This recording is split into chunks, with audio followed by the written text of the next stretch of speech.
Amigos do Pensar Piauí, estamos de volta. E o nosso entrevistado hoje aqui é um histórico da política brasileira, Aldo da Silva Arantes, militante das boas causas, militante das causas do povo brasileiro, um resistente a tudo que de mal a má política sempre quis proporcionar ao povo trabalhador deste país. O Pensar Piauí tem um prazer enorme de receber a figura de Aldo Arantes. Como vai, meu querido? Tudo bem? Tudo bem, um abraço a você, Oscar, às pessoas que participam do Pensar Piauí, programa importante, programa de debate que contribui com um processo crítico fundamental nesse momento da vida política brasileira. Estou aqui no Piauí, vim aqui para uma iniciativa aí a convite da Associação dos Advogados e Advogadas do Brasil,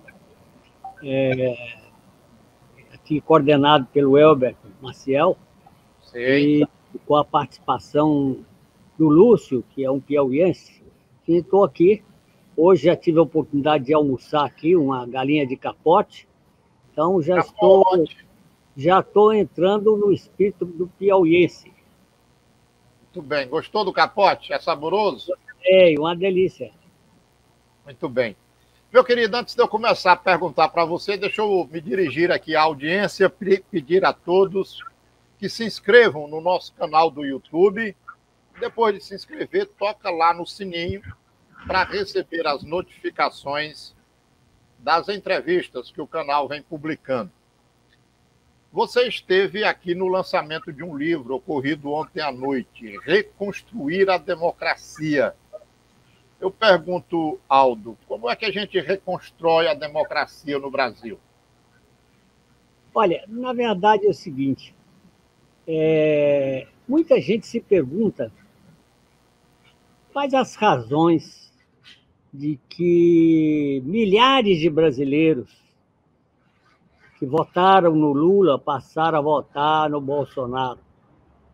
Muita gente pergunta quais as razões de porque, apesar de tudo que aconteceu na economia, na pandemia, na situação de vida das camadas pobres da população, na questão do meio ambiente, da Amazônia, da soberania nacional, enfim, o conjunto do trabalho, da falta de atividade ou da agressão aos direitos do povo efetivado pelo governo Bolsonaro, mesmo assim ele tem um contingente significativo de apoio. A pergunta, então, qual a razão de tudo isso? E a razão de tudo isso é a chamada guerra cultural.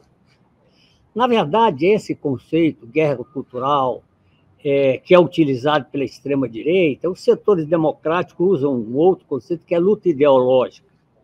A luta ideológica ela já vem desde muito tempo, mas a partir de um determinado momento, os setores democráticos perceberam a importância dela. E um teórico marxista, o Gramsci, teórico italiano, ele falava da importância da luta ideológica para você reconstruir exatamente a hegemonia de um pensamento democrático e progressista. E ele destacava que isso era fundamental para contribuir no processo político.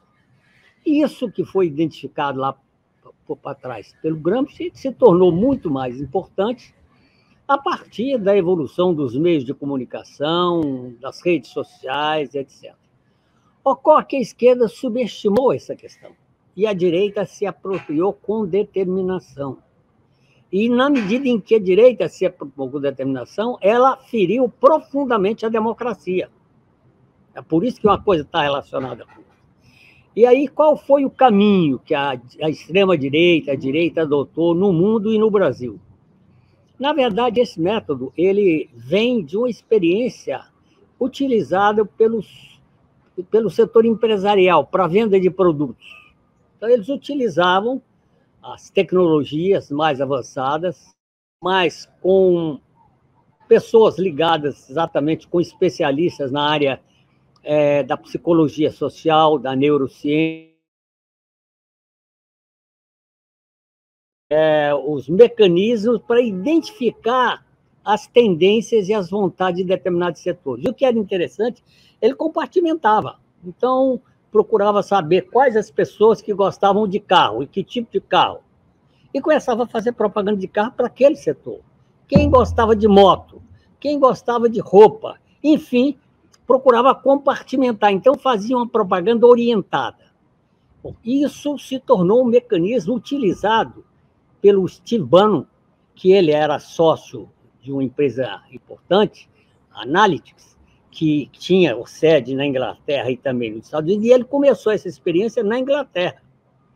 E aí transportou esse mecanismo da atividade comercial para a atividade política. E ele começou exatamente, quer dizer, identificar, quer dizer, as tendências políticas, não já tendência comercial, tendências políticas, né? E aí utilizando psicologia social, utilizando a neurociência, né? Utilizando os algoritmos, porque os algoritmos identificavam essas questões, e aí começava a bombardear, né? Pegava um segmento, digamos assim, religioso, e começava a bombardear. E uma das características desse método, que é exatamente a chamada guerra cultural, é estimular o ódio, estimular a aversão ao inimigo, é a destruição do inimigo. Não é um mecanismo de debate, de discussão democrática. É destruir o inimigo. Pois não.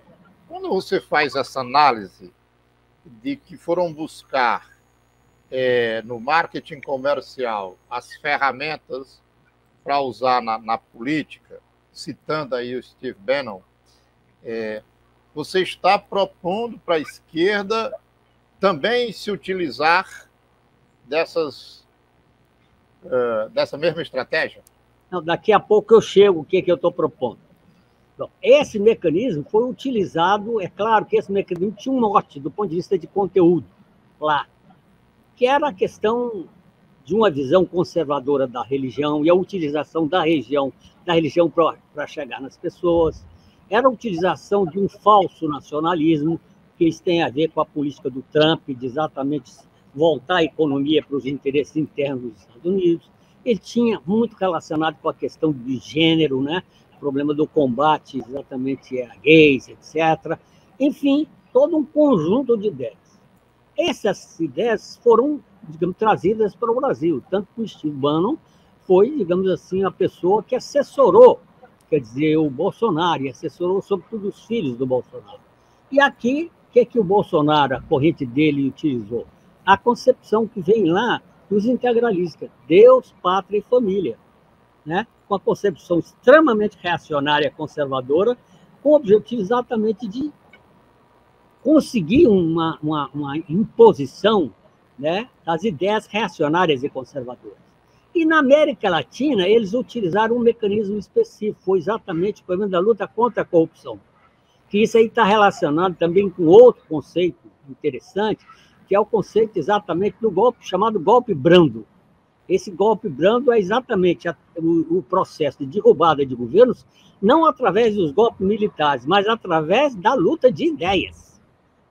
E aí, quer dizer, por exemplo, no Oriente Médio, quer dizer, você ali lá nesse conceito que eram chamadas guerras híbridas, eles trabalhavam com o problema do combate às ditaduras. Quer dizer, aqui na América Latina, o conceito trabalhado foi da luta contra a corrupção. Uma manipulação completa, porque, na verdade, os grandes corruptos desse país são exatamente as elites dominantes, mas exatamente na medida em que eles difundiram isso, não era um processo de debate, saber quais eram as causas do processo da corrupção política. E eu era, inclusive, da Comissão de Reforma Política da OAB Federal, em que nós identificamos, através de uma pesquisa feita pela OAB, que praticamente 76% considerava que a causa da corrupção eleitoral era o financiamento empresarial.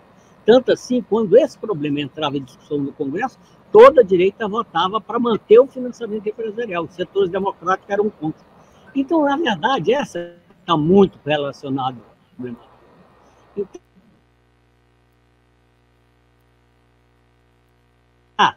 a questão da luta ideológica, da guerra cultural. É necessário exatamente se propor alternativas. E é isso que esse livro levanta. A diferença desse livro com os outros é que ele, exatamente, nós constituímos um grupo interdisciplinar. Nesse grupo participa advogado, professor, neurocientista, né, psicólogos sociais. E tem um conjunto amplo E nós exatamente vimos o seguinte, uma análise em profundidade do diagnóstico da guerra cultural, mas com a proposta concreta de plano de luta ideológica, né? Apresentado pelos setores democráticos e progressistas. Né? Esse plano, o que ele quer dizer, coloca? E é essa que você pergunta. Ele levanta, ele tem, evidentemente, um duplo objetivo. Um objetivo político, que é de atrair setores que foram perdidos para um pensamento democrático e, portanto, contribuir para a derrota de Bolsonaro, mas tem outro processo que, digamos, que é propriamente ideológico, é de você fragilizar essa corrente de extrema-direita que se construiu no Brasil. Porque você tem essa corrente, mesmo que você afaste o Bolsonaro, essa articulação de extrema-direita vai continuar, como continua nos Estados Unidos. Lá o Trump perdeu, mas ele está por onde se articular. Então, isso aí é um veneno para a sociedade brasileira. Há muito tempo que você não tinha uma corrente de extrema-direita aqui, você teve um integralismo. Hoje em dia, você tem. Então, é necessário ganhar a eleição e é necessário fragilizar ideologicamente. Então, a proposta que a gente faz é exatamente a proposta de um plano de luta ideológica. A preliminar desse plano é o seguinte, é luta ideológica. A luta ideológica, ela pressupõe o diálogo, não é a imposição como é a guerra cultural.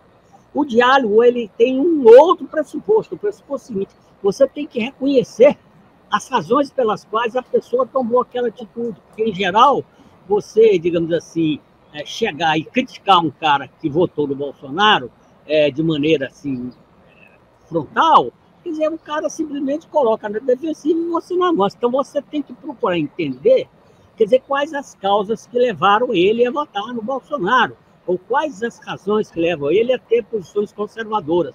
E você, digamos assim, você fazer uma conexão entre o discurso da direita, o discurso do Bolsonaro e a realidade fática. Qual a realidade atual? Na economia, no meio ambiente, na questão dos direitos humanos, na pandemia. Então, deixa eu ver qual é a tua opinião sobre um raciocínio que algumas pessoas já desenvolveram. Governos Lula e Dilma. Todo mundo podia comprar seu carrinho, zero, podia ter sua casa, final de semana churrasquinho com picanha. Falam de uma sociedade consumista, que o Lula abriu o consumismo para os trabalhadores, que Dilma colocou o país num patamar invejável para todo mundo do pleno emprego, e que, de repente, chega um setor e dá um golpe, destitui a presidenta eleita, prende o candidato das eleições de 2018, e a sociedade aceita tudo isso. O que esse raciocínio, o que essa crítica que falaram que os governos petistas fizeram só a sociedade consumir e melhorar o seu padrão econômico de vida, mas não fizeram uma disputa ideológica, uma luta de classes para mostrar quem era quem na sociedade brasileira. Como é que você vê essa crítica que é feita aos governos do PT? É claro que isso aí simplifica, né? Tem a ver com essa questão da guerra cultural que você coloca? Tem. Vou entrar nisso, claro que tem. Eu quero dizer que essa análise, ela simplifica, porque não é só isso. É claro que houve o estímulo ao consumo, mas houve atenção à educação, à criação de universidades, centros universitários, pobres estudando, etc. Agora, de fato, quer dizer, houve uma subestimação da politização da sociedade, de levar para a sociedade a compreensão de quais as razões, né, por que estava sendo possível aquilo. Na medida em que essa questão, quer dizer, o que estava por trás, o projeto de nação, que permitia que um filho de pobre, fosse estudar, que permitia que um trabalhador pudesse viajar, que permitia que uma pessoa, trabalhador, pudesse ter um carro, na medida em que a pessoa não compreendia que aquilo foi possível, porque tinha um governo preocupado em melhorar as condições de vida do pobre, o que aconteceu? O cara achava, não, isso aí foi fruto do meu trabalho, ponto final. Né? Então, a falta da luta ideológica, a falta da compreensão da necessidade de conscientizar. Então, não é suficiente você resolver o problema do estômago, você tem que resolver o problema da cuca, da cabeça, da consciência. Então, acho que essa questão, de fato. Bom, e a coisa foi mais grave, porque isso não foi feito lá atrás, e também não foi feito na continuidade, mesmo hoje. Quer dizer, a compreensão da gravidade e do atraso que as forças democráticas estão em relação à guerra cultural é muito grande, né? Então, por isso é que é importante o conhecimento em profundidade do que é a guerra cultural, dos métodos, para que isso seja utilizado, esse acúmulo, inclusive, seja utilizado no sentido exatamente de restaurar a democracia. Porque a questão que está de fundo é essa. Nós estamos diante do risco de que uma eventual reeleição de Bolsonaro, você tenha essa situação consolidada.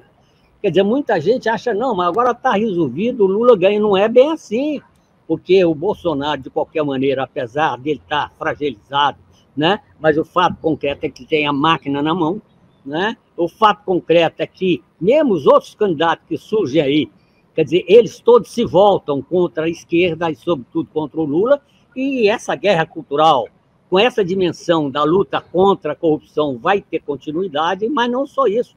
A questão da política econômica, né? O problema exatamente da política internacional. Você vê a Globo, quer dizer, a Folha de São Paulo, mas a posição do Lula em relação à Nicarágua, porque a Dilma falou na China, né? Por outro lado, o Lula quer estatizar, quer exatamente tomar medidas contra os meios de comunicação.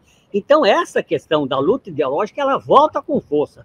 Ou os setores democráticos compreendem a importância disso, mas mais do que isso, se articulam, tanto assim que a proposta que o livro apresenta não é para um partido, tanto que nós fizemos uma reunião com um conjunto das fundações partidárias, né? Chama Observatório da Democracia, que tem 11 fundações de 11 partidos, tem PT, PCdoB, PDT, PSB, Rede, enfim, um conjunto de partidos que participam, que nós apresentamos essa proposta de luta ideológica, e esperamos, e daí porque, inclusive, eu, que de a ADJC, que é a Associação de Advogados e Advogadas pela Democracia e Cidadania, que nós coordenamos esse livro, nós estamos exatamente com o esforço de levar esse debate para o Brasil inteiro, para alertar a sociedade sobre a importância dessa questão. Não dá para ter uma atitude, digamos assim, passiva ou não perceber a gravidade do problema. Eu fiz esse debate aqui, estou indo amanhã para o Maranhão, vou fazer esse debate lá,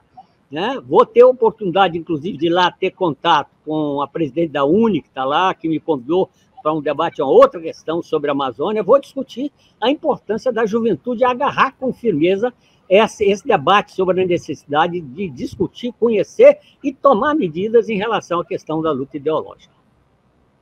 Você tem falado aí dessa questão da guerra cultural e como a direita se apropriou de técnicas de comunicação para chegar em setores específicos da sociedade, naqueles que o viés patriótico está mais aflorido, naqueles que têm, na questão religiosa, o seu grande norte, enfim.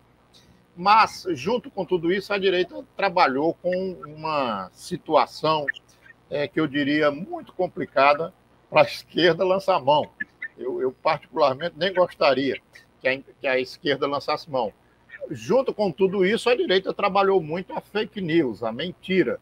Então, teve uma madeira de piroca, teve um monte de situações na campanha passada, na campanha do Bolsonaro, impulsionada a partir ali da campanha do Bolsonaro, que efetivamente fizeram efeitos positivos para ele, Bolsonaro, mas muito maléficos para a sociedade.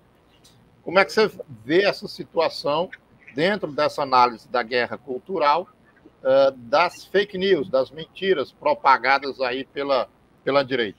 Na verdade, o problema na verdade, a questão das fake news é um problema que foi utilizado com muita força na guerra cultural. Isso é um fato concreto. É exatamente você se utilizar da mentira para exatamente ganhar. E aí o seguinte, como eles faziam, digamos assim, um discurso sedimentado, eles, digamos, mandavam mentira sobre a questão religiosa, mamadeira de pior. E aquilo ali para radicalizar, para criar o ódio, entende? E a coisa era muito bem feita, porque, em geral, quer dizer, a propaganda, às vezes, dos setores progressistas do passado, quer dizer, a esquerda, às vezes fazia o mesmo discurso para todo mundo. E a prática demonstra que se você fazer o mesmo discurso para todo mundo, não funciona. Então, uma coisa é o trabalhador rural, o trabalhador urbano, o trabalhador da periferia, quer dizer, o intelectual. Então, você tem que ter um discurso cujo conteúdo fundamental é o mesmo, mas que varia de acordo com as particularidades culturais, intelectuais, etc. Bom, é isso que eles exatamente fizeram. Só que eles fizeram para estimular o ódio, a violência. Nós temos que realizar isso para estimular exatamente a consciência crítica. A consciência crítica, ela é descoberta exatamente com um processo de diálogo, de discussão. E aí não era só a fake news, é a lawfare, que é a utilização da justiça como instrumento de perseguição política. São duas armas poderosas, todas duas se apropriando de mentira, né? Com consequências extremamente nefastas. O que é que a gente propõe nesse livro? É você exatamente criar redes de comunicação independentes, em que você possa suscitar o debate em torno dessas questões e ampliar o debate para, digamos assim, construir uma consciência crítica em cima dos fatos da realidade, utilizando, em certa medida, as redes, mas criando redes independentes. Isso, do ponto de vista técnico, tem condições, é uma coisa que a gente trata no livro também.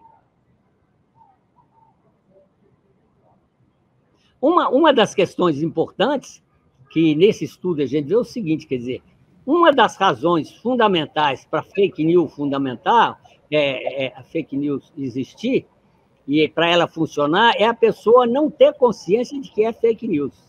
Então, a denúncia das fake news, inclusive o fato de que já vem muito à tona essa questão da manipulação, isso ajuda, entende? E é claro que o processo de debate, você apresentar a realidade dos fatos se contrapondo, vai desmoralizando progressivamente as fake news. Ok, deixando um pouquinho de lado essa questão da guerra cultural, queria tratar aqui da questão da federação dos partidos. Você é um ícone do PCdoB, a federação dos partidos é uma proposta muito clara dos dias atuais do PCdoB. Como é que você está vendo o encaminhar disso? Essa semana a imprensa falou muito da federação aí composta por PT, PCdoB, PSB. Há uma possibilidade aí de vinda de Rede, de PDT. Na visão do Aldo Arantes, como é que está essa situação? Olha, eu acho que isso eu trabalhei muito, essa questão da reforma política, entende?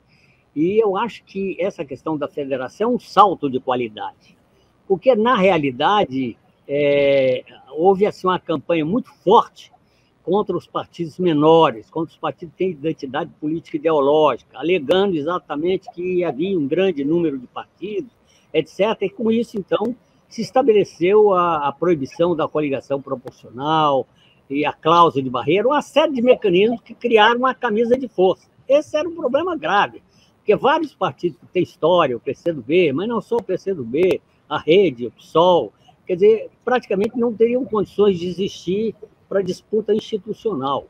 Então, isso colocava um problema sério. E, na verdade, você tem experiências históricas em outros países. Você tem experiência, por exemplo, em Portugal, você tem experiência, digamos assim, no Uruguai, você tem uma experiência na África do Sul, vários países do mundo que encontraram um mecanismo de você articular os partidos, mantendo a identidade.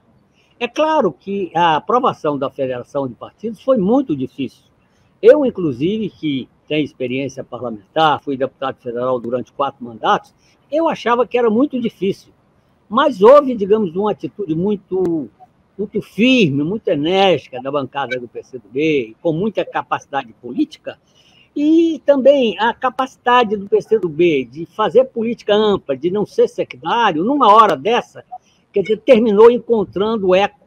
E, por outro lado, não só isso, mas uma realidade objetiva. Os partidos menores, mesmo conservadores, também tinham interesse numa saída, porque esses partidos também iam deixar de existir. Então, eu acho que esse conjunto de fatores terminou possibilitando a aprovação da Federação dos Partidos na Câmara.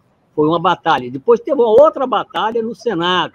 E aí teve uma terceira batalha, que era exatamente o problema da postura do veto do presidente Bolsonaro. Então, volta a coisa para a Câmara e a derrubada do veto. Bom, aí tem um outro problema, que é o seguinte: não é suficiente você ter uma lei, é necessário você transformar aquilo em realidade política. E aí tinha dificuldades, porque o PSB, por exemplo, tinha resistência, inclusive o presidente do PSB tinha resistência, o PT não entendia muito a questão, enfim.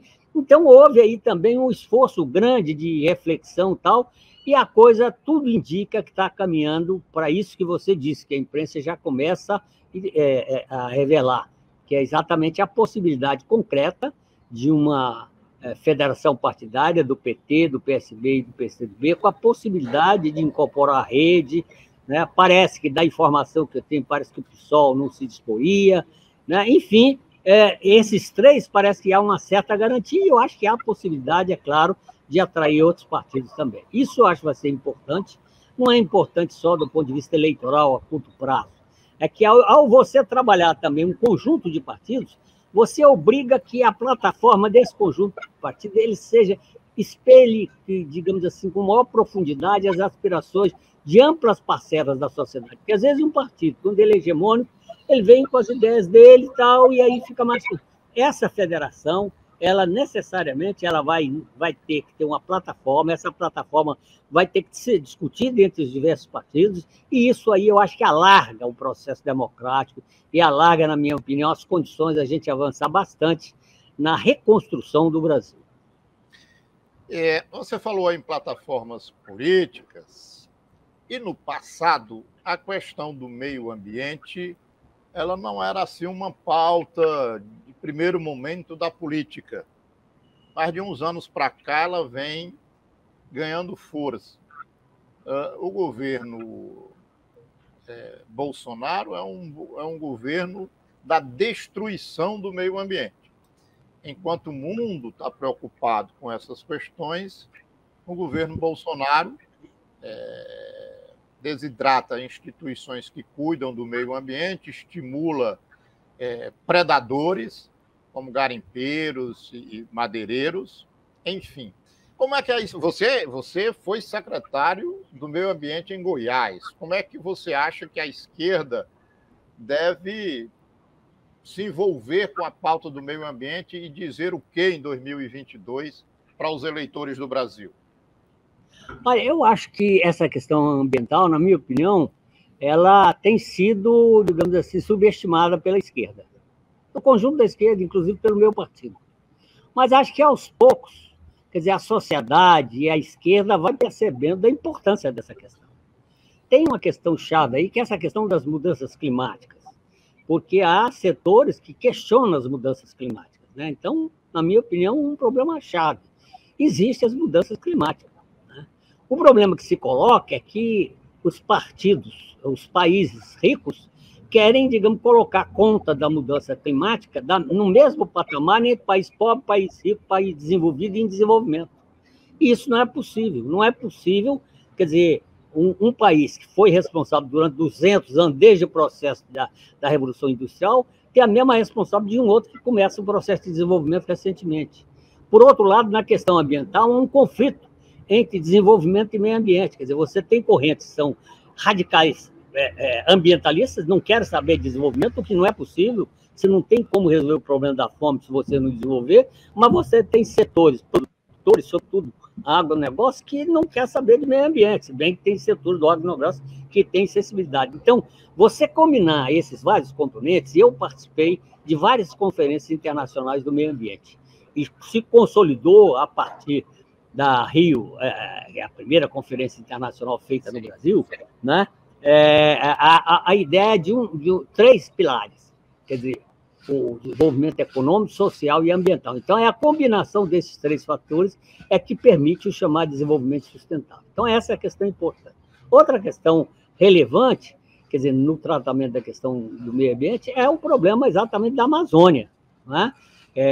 Porque, na verdade, a Amazônia é extremamente importante, mas nós, é claro, nós brasileiros não podemos aceitar a concepção estrangeira de querer exatamente definir a ideia da Amazônia como patrimônio da humanidade. A Amazônia é patrimônio brasileiro, ela é parte do patrimônio da humanidade, assim como todos os países do mundo, todas as riquezas do mundo.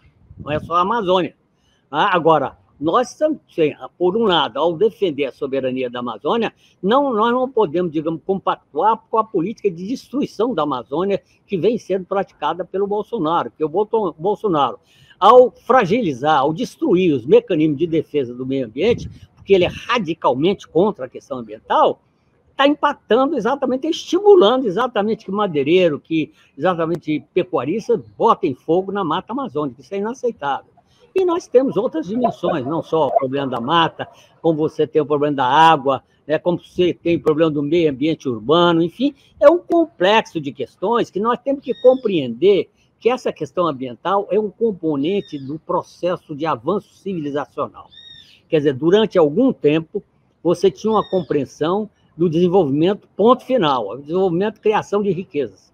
E acho que a sociedade foi evoluindo e incorporou a questão social como um componente fundamental. É importante você construir riqueza, mas é necessário você distribuir a renda. E hoje você, a partir de algum tempo, você incorporou outro elemento, que é exatamente o problema do meio ambiente. Quer dizer, a própria sobrevivência humana, quer dizer, está relacionado com a preservação do meio ambiente. Agora, é claro, volto a insistir, que essa questão tem que ser resolvida por atitudes individuais e por atitudes coletivas, por políticas implementadas por cada país e por um concerto internacional, em que você divida responsabilidade de acordo com o papel de cada país ou de cada classe social no agravamento da questão ambiental. Nós temos um problema complicado, porque agora a COP26, por exemplo, não conseguiu definir um componente fundamental, que é o financiamento de 100 bilhões de dólares.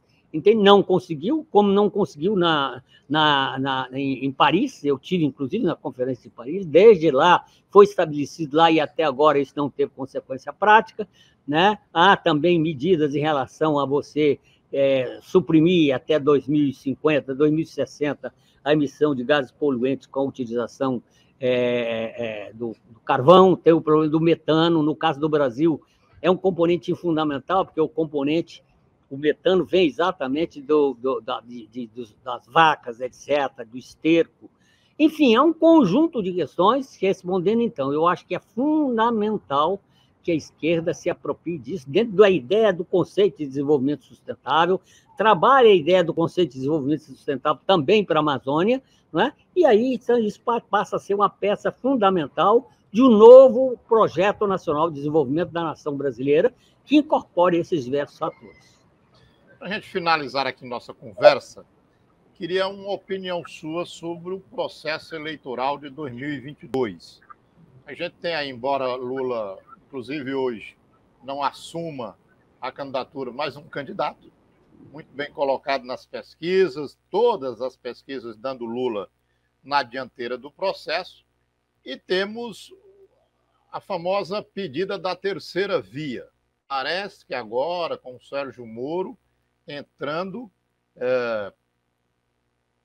sinaliza aí para aqueles que queriam a terceira via, esta terceira via. E Bolsonaro, que apesar de estar com a popularidade em queda, mas ainda tem altos índices de preferência popular. Como é que você está vendo esse processo eleitoral e, dentro da sua visão, uma dobradinha que tem se falado muito também nos dias, é a questão da vice do Lula trazer a figura do Geraldo Alckmin. Então, com esse caldo todo, eu queria uma análise do Aldo Arantes desse final de 2021, entrada de 2022, que é um ano eleitoral, e as eleições de outubro próximo. Diga aí, Aldo.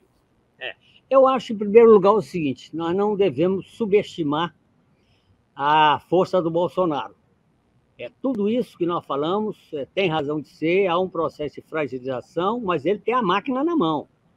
E no frigir dos ovos, sobretudo, sim, uma chamada terceira via, quer dizer, não prospera, quer dizer, evidentemente, ele é a alternativa dos setores empresariais, dos setores conservadores da sociedade.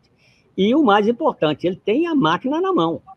Presidência da República não é pouca coisa. Então, subestimar o Bolsonaro, na minha opinião, é errado. Por outro lado, nós temos uma situação muito favorável com a eleição do Lula, né? Sem dúvida nenhuma, o Lula está crescendo bastante. de todas as pesquisas ele aparece que com condições de ganhar no segundo turno, algumas exatamente com possibilidade de ganhar até no primeiro turno, porém também, se por um lado nós não devemos subestimar o Bolsonaro, não devemos superestimar o Lula, imaginar que a eleição já está ganha. Eu não sou dessa opinião. Eu acho que pode ganhar, há condições para ganhar, mas a primeira coisa para ganhar é não ficar de salto alto, não imaginar que já ganhou, porque quem imagina que já ganhou é o caminho para perder a eleição. Então, nós temos que exatamente nos instrumentalizar. Essa questão da terceira via, até agora, não se viabilizou. Né? Não é fácil viabilizar. É bem verdade, como você disse, o surgimento do Moro é um outro elemento novo aí. É claro, se você percebe o seguinte, quer dizer, os setores conservadores, o Globo, Folha de São Paulo, passa a jogar em torno do problema do Moro. Por quê? Porque o Moro dá continuidade à política da questão da corrupção, da Lava Jato, então o Moro hoje representa a Lava Jato, e mais do que isso, quer dizer, o Moro defende a política econômica neoliberal, processo de privatização, enfim. Agora, o fato é que esses setores que tentam buscar a terceira via estão muito divididos, quer dizer, agora acabou de ganhar a eleição, quer dizer, o Dória, né? O Dória já acenou com a possibilidade de se aproximar do Moro, mas eu não acho que o Dória se disporia a ser vice do Lula, do Moro, e acho difícil que o Moro seja visto. Então, é um processo complicado aí. Né? Os outros candidatos, né? Acho que Mandetta, etc., eu acho que não tem muitas possibilidades. Quer dizer, a coisa vai tentar se evoluir para ganhar um pouco mais de peso, seria, eu acho, talvez a candidatura do Moro, talvez se compondo aí, não se sabe como, com o Dória. Né? Agora, eu acho que essa tentativa de uma composição entre o Lula e o Alckmin, eu acho que é uma alternativa viável. Né? Porque, de qualquer maneira, não seria errado. Eu via isso de alguns, inclusive petistas, defendendo que o Lula deveria ter um candidato de esquerda como vice. Isso aí é exatamente superestimar a situação, é imaginar que já foi ganho. Quer dizer, você tem que estar em setores de centro-direita, né, que estão do lado de lá para apoiar a candidatura do Lula. E aí não pode ser um candidato de esquerda. Candidato a presidente de esquerda e de vice também é. O que se discutia muito era a possibilidade de repetir o que aconteceu na eleição primeira do Lula, com o empresário democrata e tal. Parece que isso não prosperou, se bem que pode prosperar. Ali mais atrás, se falou muito de uma frente ampla, né? E se chamou para assinar manifesto, tinha manifesto de várias cores, e quando você não assinava, tinha toda uma questão de discussão por detrás e tal. E o Lula se esquivou dessas questões de falar sobre frente ampla, de assinar manifestos, e agora, próximo da campanha eleitoral, eis que surge a possibilidade de Geraldo Alckmin ser vice de Lula. Eu diria, esta não é a grande frente ampla que tanto se falou? Pois é, porque a frente ampla também não é feita só através de indivíduos. Frente ampla é você, de fato, trazer amplos setores da sociedade. Agora, as candidaturas, elas simbolizam, em certa medida, a frente ampla. Então, uma candidatura como ele, ou, por exemplo, essa mulher que é a Trajano, entendeu? Eu acho que seria uma candidata interessantíssima, mas parece que ela não seria, porque é mulher, tal, né? Enfim, eu acho que teria algumas alternativas. Agora, defendo a opinião de que o candidato a vice deveria ser exatamente alguém que fosse, digamos assim, que pudesse incorporar isso. Inclusive, o que se fala é que, eventualmente, o Alckmin poderia se ingressar no PSB, e aí você teria um nome, candidato a presidente do PT e o vice do PSB. Agora, são coisas todas que estão num processo de debate e discussão ainda. Muito bem, eu queria agradecer profundamente a participação, falar da minha gratidão de ter esses 40 minutinhos aqui de conversa com você, Aldo. Você que é tão significativo para a vida pública brasileira. Muito obrigado por esse tempo dedicado ao Pensar Piauí, meu querido. Obrigado a você, Oscar. Abraço a todos vocês e um abraço a você, os seus espectadores e ao povo do Piauí. Um grande abraço, então. Até uma outra hora. Vamos à luta. Sempre.